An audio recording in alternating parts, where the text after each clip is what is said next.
comment présenter quelque chose qui ne marche pas pour que les gens ne se blessent pas, mais comprennent qu'il y a mieux à faire.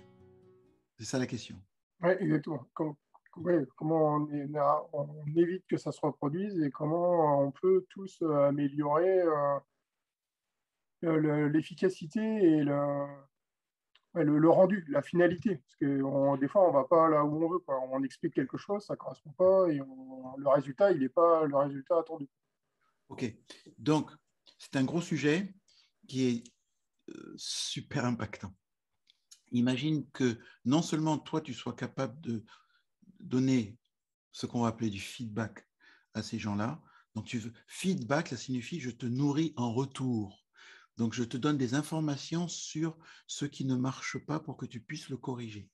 Feedback, je te nourris en retour. D'accord? Donc, l'état d'esprit, c'est je te nourris. C'est-à-dire, tu as fait un comportement, tu avais une certaine intention, tu as fait un comportement. Et probablement, l'intention que tu as est différente de l'impact que tu as. Est-ce que tu veux que je te le dise pour que tu puisses comprendre et faire mieux la prochaine fois? Oui. D'accord? Ouais, dans la stratégie, c'est est-ce que tu es ouvert, donc du coup, dans le bouquin, c'est expliqué, est-ce que tu es ouvert à ce qu'on en discute? Ok, donc comment l'amener déjà c'est compliqué. Voilà. Donc, si tu veux, la première étape dans la méthode, dans l'article que tu as en anglais et en français, que tu peux partager avec toutes les équipes, parce que l'idée, c'est qu'entre eux, ils fassent ça. Parce que c'est eux les premiers à voir le problème. Après, toi, tu vas être submergé à essayer de donner du feedback à tout le monde, alors qu'entre eux, ils devraient se faire ce feedback. Oui. Donc, c'est vraiment l'idée de créer une feedback culture, une culture du feedback. Et ça va augmenter le respect, la sécurité, parce que les gens, dès que ça dérape, ils le sauront tout de suite.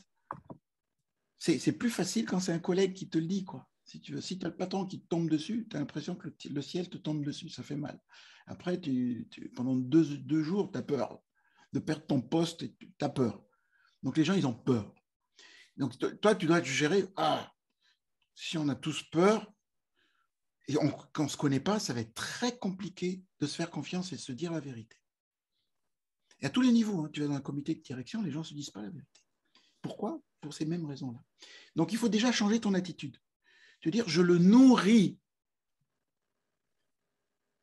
Deuxièmement, il ne s'agit pas d'elle ou de lui. Il s'agit de son comportement. Je parle de ton comportement, je ne parle pas de toi. Et ça fait une grosse différence dans comment tu communiques. Oui. Tu ne vas pas dire... C'est comme avec les enfants, c'est pareil. Voilà. Tu ne vas pas dire tu es tout le temps en retard et franchement, tu ne me respectes pas. Là, si tu dis ça, tu cherches des histoires. Oui. Que le gars en farce, il dit mais si, je te respecte. Et qu'est-ce que tu me dis là? Et puis, je ne suis pas tout le temps en retard. Donc, il ne comprend même pas. Et puis, tu lis le mot tu, donc il se sent attaqué. Donc, les mots que tu utilises sabotent ton intention. Donc, il va falloir dire je. Et tu vas commencer à dire est-ce que je peux te donner un feedback? Est-ce que je peux te dire bon, alors si tu es le patron, quand même, tu ne demandes pas la permission. Tu dis j'ai quelque chose à te dire. Est-ce que tu es prêt?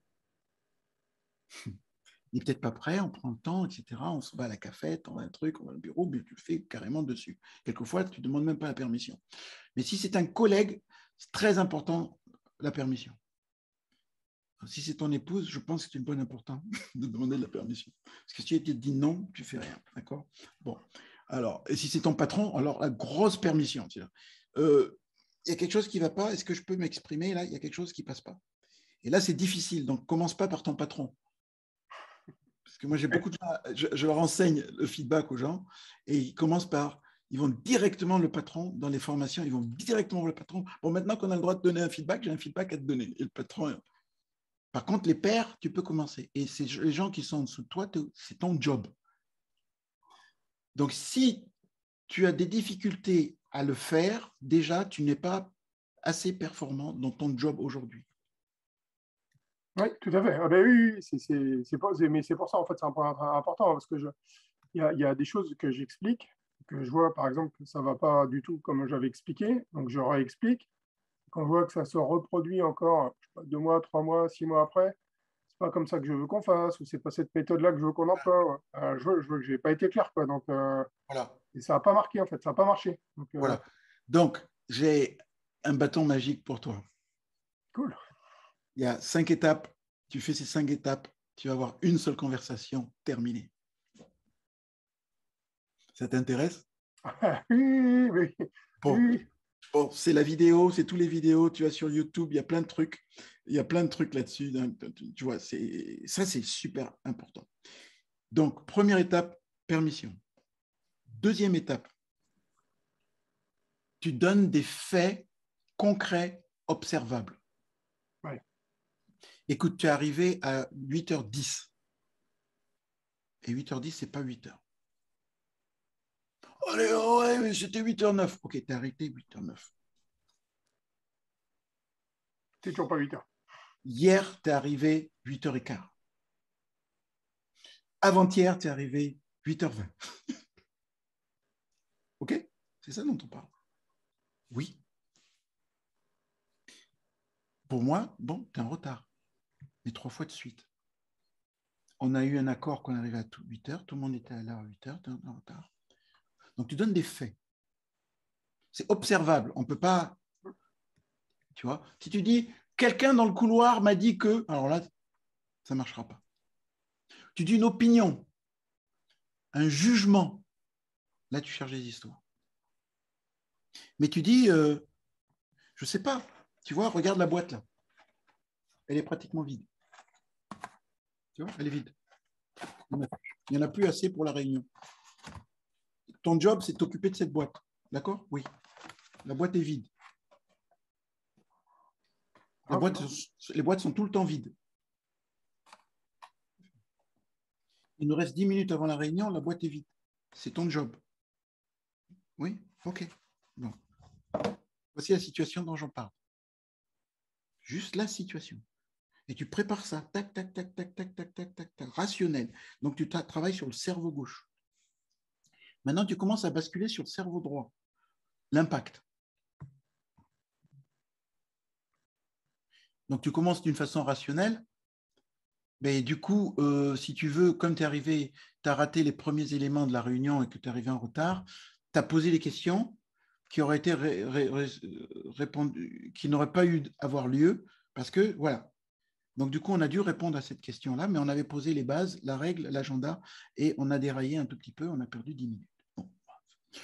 Ensuite, si tu veux, comme tous les autres étaient à l'heure, tout le monde, je pense, tout le monde te regarde, je pense que ça donne une mauvaise impression. Donc, tu donnes des faits. Voici les conséquences de ça. Si tu as les gens de mauvaise foi, c'est autre chose. On va faire autre chose. On ne va pas être aussi sophistiqué, quoi, si tu veux. Mais il ne faut pas dire qu'ils sont de mauvaise foi. Sinon, on va perdre du temps. Les gens sont de très bonne foi. Tu leur donnes de l'information au boulot. Vous n'embauchez pas des gens de mauvaise foi. Donc, ce n'est pas la peine. Ils ne survivent pas, de toute façon, ces gens-là, dans votre environnement et dans la plupart des environnements. Donc, ce sont des gens qui ne savent pas, tout simplement. Ils ne sont pas conscients. Et toi, tu amènes de la conscience. Tu les mets en conscience de regarde ce que tu as fait, mais t'as pas, je crois que tu n'as pas vu que tac, tac, tac, tac, tac. Parce que le gars qui arrive en retard, il a des bonnes raisons d'être en retard. Il a d'autres priorités. Il ne le fait pas pour t'embêter. Mais il a d'autres priorités. Il a un autre système de survie. Tu vois? Et toi, tu veux lui arriver dans un système de réussite. Donc, il a son système de survie, le bus, le train, les autres réunions, les collègues, tout un truc, la charge de travail. Il a des bonnes raisons d'arriver en retard. Dans son univers, dans sa tête, mais pas dans la tienne. Donc maintenant, tu vas lui donner des informations pour qu'il change sa stratégie de survie ou de réussite. C'est ça que tu donnes. Tu regardes l'impact, regarde l'impact, regarde l'impact. J'ai l'impression que ça pourrait te donner une mauvaise réputation. Tu pourras me demander à tes collègues qu'est-ce qu'ils pensent de toi, etc. Mais en tout cas, pour moi, tu ne respectes pas mes règles. Et je trouve ça inacceptable. Et je m'énerve. Et je n'apprécie pas. Et je ne me sens... Tu dis tu m'énerves, c'est fini. Ouais. Le gars est obligé de se protéger. Et tu m'énerves, hein? C'est une attaque. Tu utilises tu, c'est une attaque. Donc là, je me sens attaqué. Je m'énerve. Cela m'énerve. Je ne me sens pas respecté. Et là, tu peux y aller. Hein. Et c'est là qu'il faut se donner la permission et que beaucoup de gens, et je forme beaucoup de femmes à se donner la permission d'envoyer du lourd. Là. Et quelquefois, elles en pleurent, mais c'est OK. Je me sens bafoué. Je me sens agressé. Cette blague, je la considère comme une agression. J'ai mal. Cela me fait mal. J'ai envie de pleurer, j'ai envie de rentrer à la maison. J'ai envie, c'est passé. Tu ne le fais pas. Mais cela me donne envie de rentrer à la maison. Et tu le dis en pleine réunion. Je peux te dire que le gars en face, dans son cerveau, il va dire « Oh là, c'est pas mon intention. J'ai intérêt à faire attention à ce feedback. » Je ne savais pas, je ne réalisais pas que c'était sérieux, je ne réalisais pas que c'était pris comme ça. Et la plupart du temps, tu as des gens qui ne réalisaient pas que. Et brusquement, tous ces infos, ils disent « Ouh là là, mais je ne peux pas réussir avec ça. » Donc, je vais mettre à jour ma stratégie.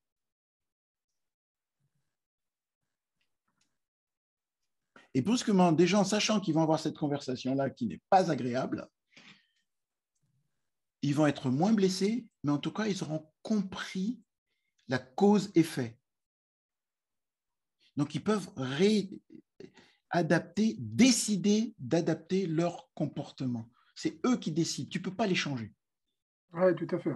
D'accord? Donc, s'ils ne changent pas, c'est parce que tu n'as pas encore trouvé la façon de leur donner de l'information pour qu'ils décident de changer, pour changer leur décision, leur adaptation. D'accord? Donc, tu influences leur capacité à décider. Et c'est comme ça que tu les respectes. Tu me suis? Oui, j'ai compris.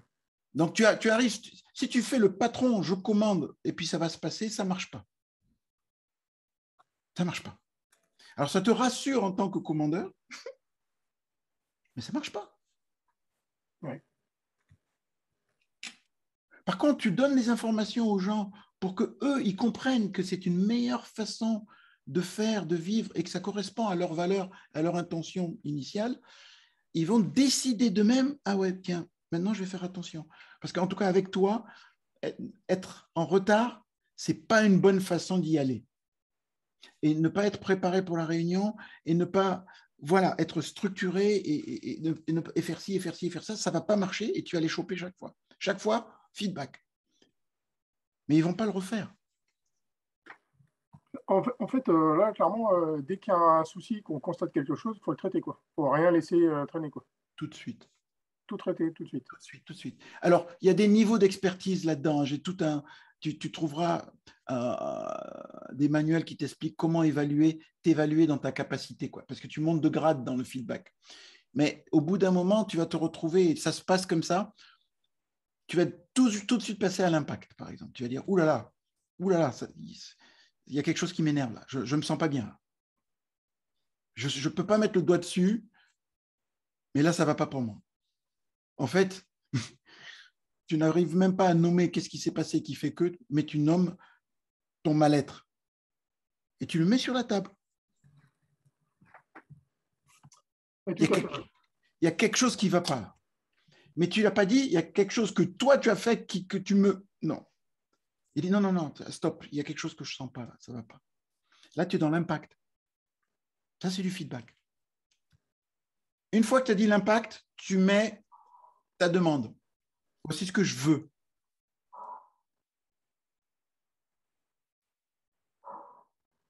Et après, l'étape suivante, tu vérifies la compréhension.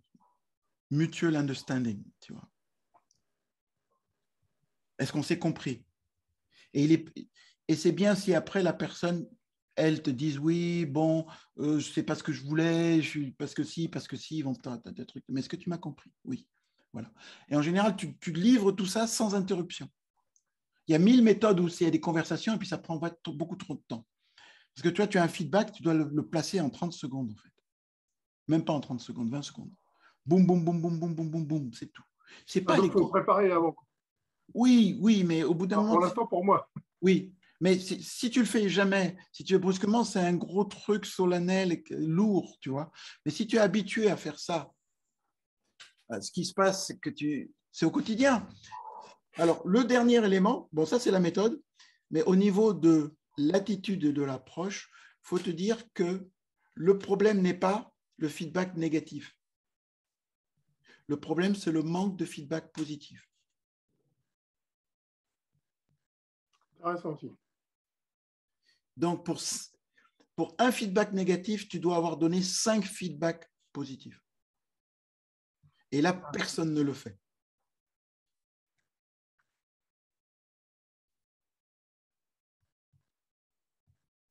Donc, tu dois changer ton attitude et nommer les bonnes actions. Parce que ça nourrit, ça crée de la confiance. C'est bien que quand tu vas y avoir un négatif, vous avez déjà, si tu veux, une relation. Tu perds des relations. Hein. Tu auras une relation, ils peuvent le prendre. Et du coup, il n'y a pas de problème. Mais si tu n'as jamais envoyé de feedback positif et que chaque fois que tu viens, c'est toujours des reproches et des trucs comme ça, même si c'est bien structuré. Ça marche moins bien. Donc, il faut commencer par les positifs. Eh oui. Mais tout le temps. Hein. Mais tous les jours, tu dois te donner une quinzaine de feedback positifs chaque jour. Et là, si tu veux, c'est... Là, tu changes de culture. On n'est plus en France, on n'est plus aux États-Unis, on n'est plus nulle part. On est dans la culture que tu veux créer. Et ce n'est pas des compliments, hein, ce n'est pas de la manipulation. Hein. C'est la même chose si tu donnes des fêtes. Voici ce que tu as fait. Du coup, messieurs, dames, vous êtes arrivés à l'heure. Je me sens respecté. Je vous remercie. Tu vas voir les gens qui disent merci, messieurs, dames, vous avez préparé l'agenda. On a pu respecter l'agenda. Je vous remercie. Ce fut très agréable et très utile. Feedback positif collectif. Les gens meurent d'en recevoir. Toi, tu as la réceptionniste là, qui a bien arrangé le truc quand tu rentres dans ton entreprise. Et tu lui dis. Elle a pris une petite initiative, je ne sais pas, elle a mis un bouquet de fleurs. Elle dit waouh, merci. Le jardinier qui est là, tu gardes ta voiture, il y a un jardinier qui fait du bon boulot, là, tu regardes, tu vois qu'il y a du bon boulot. Tu lui dis, non, tu coupes vraiment bien droit, hein, c'est chouette. Tu lui fais ça. Feedback positif. Tu as une mentalité de feedback positif. Et là, tu changes la France. Ouais.